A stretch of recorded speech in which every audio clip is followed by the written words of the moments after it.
বন্ধুরা, রকি কিচেনের তরফ থেকে সকলকে স্বাগত জানাচ্ছি। আবারও একটা রেসিপি আপনাদের মাঝখানে শেয়ার করতে চলেছি, সেটা হলো আম পোড়ার শরবত। তাহলে চলুন দেখে নেওয়া যাক আজকের রেসিপি। এখানে একটা আম পুড়িয়ে নিয়েছি, সাথে দুটো কাঁচা লঙ্কা পুড়িয়ে নিয়েছি। প্রথমে আমের পালসটা আমি বের করে নেব, খোসাটা ছাড়িয়ে। তারপরে কিভাবে আমি পোড়া আমের শরবতটা বানাবো সেটা আপনাদের মাঝখানে শেয়ার করব। এর মাধ্যমে কিন্তু পাল্পটা বের করে নিলাম।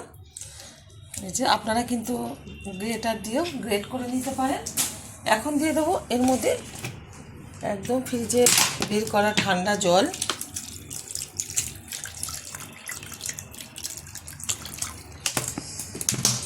দিয়ে একটা নিয়ে নিলাম মিক্সিং জার, এর মধ্যে ঢেলে দিচ্ছি এটা। এই ভীষণ গরমে এটা খাওয়া কিন্তু শরীরের পক্ষে ভীষণ উপকার। দিয়ে দিচ্ছি ধনেপাতা কুচিয়ে রাখা কিছুটা, দিয়ে দেব দুটো পুড়িয়ে রাখা কাঁচা লঙ্কা, দিয়ে দিচ্ছি পরিমাণ মতো লবণ, আপনারা এখানে বিট লবণও ব্যবহার করতে পারেন। দিয়ে দেব পরিমাণ মতো চিনি, আমি 3 চামচ চিনি ব্যবহার করলাম। দিয়ে দিচ্ছি সামান্য পরিমাণে একটু ভাজা জিরের গুঁড়ো। এবার ভালোভাবে মিক্সিতে ব্লেন্ড করে নেব। মিক্সিতে ব্লেন্ড করে নিয়েছি এই যে। আর এদিকে কিন্তু একটা প্লেটের মধ্যে কাচের গ্লাস সাজিয়ে নিয়েছি 4টে পুদিনা পাতা, কিছুটা বরফ। বরফগুলো আগে দিয়ে দেব গ্লাসের মধ্যে,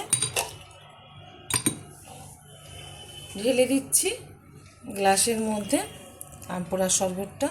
আমার এই রেসিপি যদি আপনাদের ভালো লেগে থাকে আপনারা অবশ্যই আমার চ্যানেলটিকে সাবস্ক্রাইব করবেন, লাইক করবেন, শেয়ার করবেন। আর এই ভীষণ গরমে টক ঝাল মিষ্টি এরকম একবার আম পোড়ার শরবত আপনারা বাড়িয়ে খেয়ে দেখবেন। আশা করি আপনাদের ভীষণ ভীষণ ভালো লাগবে। একটা কমপ্লিট হলো না, তো দিয়ে দিচ্ছি এর উপরে ভাজা জিরের গুঁড়ো,